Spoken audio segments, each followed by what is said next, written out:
नमस्कार दोस्तों, मैं हूं सौरभ शर्मा। आप देख रहे हैं समाचार प्लस। समाचार प्लस में आज हमारे साथ चार्ली के चक्कर में फिल्म की स्टारकास्ट मौजूद है। आप सभी का बहुत बहुत स्वागत है हमारे शो में।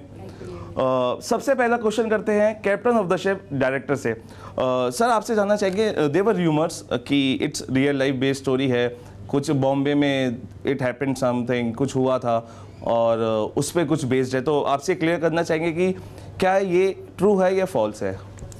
देखिए, जब हम लोग की फिल्म का शूट कंप्लीट हुआ था उस वक्त विजय पलांडे केस के बारे में कुछ चर्चा उठी थी, तो कुछ न्यूज़पेपर्स ने ऐसे आर्टिकल छापे थे कि हमारी फिल्म उसके ऊपर बेस्ड है, but it is not so. There are certain incidental similarities but it is not at all based upon Vijay Palande case. It's a work of fiction, और इस वर्क ऑफ फिक्शन के पीछे एक इंस्पिरेशन है जो रियल न्यूज़ है कि आज से 5-6 साल पहले एक न्यूज़पेपर आर्टिकल आया था गोवा पुलिस के बारे में, जब उन्होंने क्लेम करा था कि 20 किलो कोकेन चूहे खा गए हैं। तो वो जो इंसिडेंट था वो पढ़ के हमें काफ़ी हंसी आई थी, तो मगर वो हंसी के बाद फिर ऐसा लगा कि नहीं, कुछ तो इस बात में दम है कि 20 किलो कोकेन चूहे खा गए, तो हमने कहा कुछ तो हम इसके बारे में कर सकते हैं। मानसी, आपको हमने देखा था स्टूडेंट ऑफ द ईयर में आलिया के साथ, और इस फिल्म के अंदर यू वर सो गुड। लगता नहीं है कि किसी तरीके से स्ट्रगलिंग एक्टर आप होंगे, और इस फिल्म में you are in a role of a struggling actor. तो कितना मुश्किल होता है when you are up with your talent, जब आपको लगता है कि ये यस यू आर प्रिपेयर्ड, लेकिन फिर उसी पीरियड में जाना स्ट्रगलिंग एक्टर के तौर पे, तो कितना मुश्किल रहा दोबारा उस फेज में जाना? आई डोंट थिंक उतना मुश्किल रहा actually. Like I don't have a God father in the industry. I don't मुझे एक तो पहले ये शब्द स्ट्रगलिंग वर्ड पसंद ही नहीं है। आई फील स्ट्रगलिंग एक्टर यानी वो होता है जिसको एक्टिंग करने में स्ट्रगल कर रहा है। I think we are actors who are looking for work, and I think I don't have a godfather and you're always looking for work, तो उतना difficult नहीं रहा सोचने के लिए कि I want to do a film. And also, like, Nina wants to do a film as a lead. I think every actor sitting here today would love to do a lead in a film. So it was fairly easy क्योंकि and also the way Manish has written the script and the way he's narrated it to us and the way he's directed us, वो इतना realistic बना के दे देता था कि आपको it's almost एक ढांचा बना के दे दिया आपको, सिर्फ you just have to slip into it. So it was very easy, and I'm very, very glad it was Manish who was directing it because he made life very easy. So Arishika, up to you. You're playing a cop in the movie. कैसा लगा lady दबंग? क्योंकि so many characters are inspired by their Chandramukhi Chautala. I've seen a character in the मेरा जो character है वो किसी से inspired नहीं है. It is just one single character. और जो कॉप है वो ऑफ कोर्स उसके अंदर बहुत आशाएं हैं.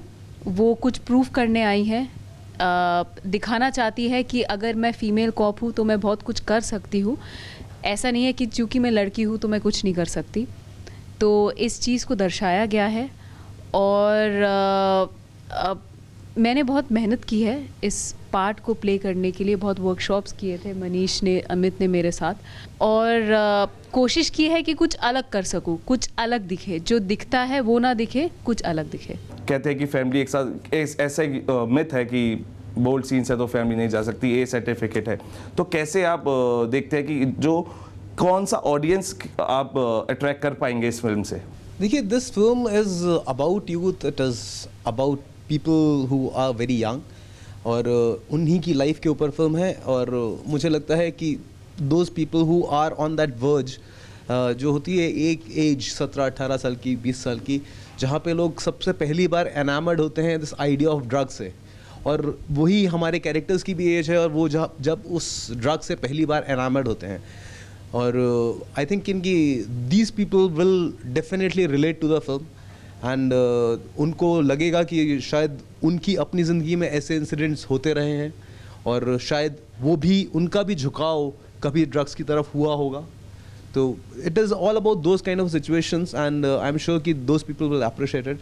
आपसे जानना चाहेंगे कि ऐसी खबरें भी थी कि नशरुद्दीन शाह साहब ने फ्री में काम किया है या अपनी फीस कम कर दी है. How affordable was he for the film? See, I would not like to go typically कि financially कितना उन्होंने लिया या नहीं लिया, but he has been very kind और बहुत ही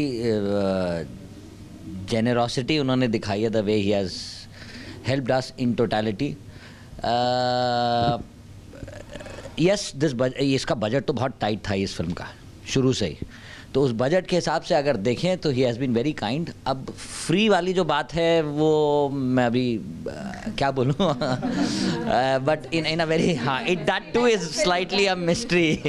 वो तो वो अब 1,001 रुपए भी हो सकते हैं और कुछ शगुन 1 के करोड़, दिए। एक कुछ शगुन जो वो हमारा एक्सचेंज हुआ, वो एक मिस्टीरियस अमाउंट कह लीजिए. Shweta, tell me about your association with the film. You are performer, आप दिल्ली से हैं और यू बीन कैसे, क्योंकि आप देखते हैं एक नाइट लाइफ जो दिल्ली की है, जो शायद इस मूवी के अंदर दिखाया जा रहा है, या तो ऐसी आपने देखते हैं यूथ के बीच आजकल जो यूथ है बहुत ज़्यादा ड्रग्स की और कई जो ये पब्स है, ये कल्चर है, ये ज़्यादा बहुत आगे बढ़ रहा है. तो आप क्या कहना चाहेंगे कि किस तरीके से यूथ इससे पीछे रहे और इस तरीके से आगे ना बढ़े, नेगेटिव इन्फ्लुएंस में ना जाए?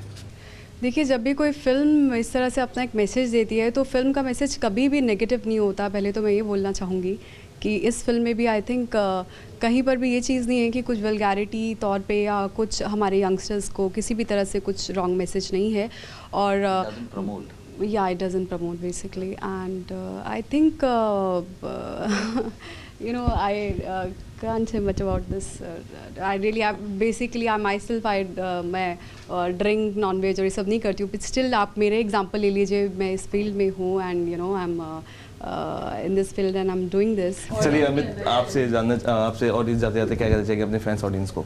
मतलब मैं वही कहना चाहूँगा जो सारे कहना चाहते हैं, जो प्रमोशन की फिल्म आके देखिए, और अगर अच्छी लगे तो अपने दोस्तों को भी बताइए. छोटी फिल्म है, जैसे मानसी ने कहा, हम लोगों ने बहुत मेहनत की है और काफ़ी टाइम से हम लोग वेट कर रहे हैं कि that it sees the light of the day, and finally it is. So please do watch and share the promo and share whatever you feel about the film, good or bad, and yeah.